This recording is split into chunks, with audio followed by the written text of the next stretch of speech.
Vous êtes connecté sur monclasseurdemaths.fr et dans cette vidéo, nous allons apprendre ce que sont des vecteurs opposés. Pour cela, nous allons considérer deux points du plan, A et B, deux points distincts, et nous allons considérer deux translations, celle qui transforme le point A en B, nous la noterons T1, et celle qui transforme le point B en A, nous la noterons T2. Et nous allons nous intéresser d'abord à la première de ces deux translations. Elle transforme donc le point A en B, ce qui signifie qu'elle est définie par le vecteur AB que je trace ici à l'écran.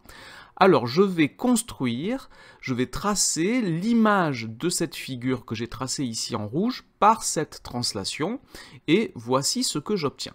Je vais maintenant m'intéresser à la deuxième translation, la translation T2 qui transforme le point B en A, ce qui signifie qu'elle est définie par le vecteur BA que je vais tracer ici à la place du vecteur AB. Et je vais construire l'image de la figure rouge par cette translation. Et voici ce que j'obtiens. J'obtiens une figure qui vient se superposer parfaitement sur la figure de départ.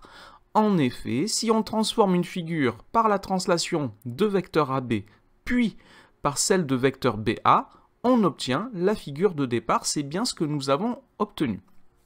Alors si maintenant je regarde, si je mets côte à côte les vecteurs BA et AB, voici, j'observe que ces deux vecteurs ont la même norme. C'est normal, c'est la distance entre le point A et B qui est la même que la distance entre le point B et A.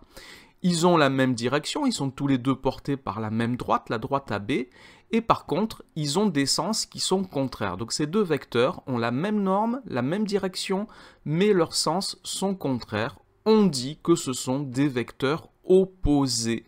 Et on note que le vecteur BA est égal à moins le vecteur AB. Ce sont des vecteurs opposés. Et nous pouvons écrire la définition de deux vecteurs opposés. La voici. Deux vecteurs non nuls U et V sont opposés si et seulement si ils ont la même norme, la même direction et des sens contraires. Et on note donc que le vecteur U est égal à moins vecteur V. Les vecteurs U et V sont des vecteurs opposés. Alors il y a un cas particulier que nous avons exclu jusqu'à présent, c'est le vecteur nul. Nous avons parlé de deux vecteurs non nuls. Le vecteur nul est son propre opposé.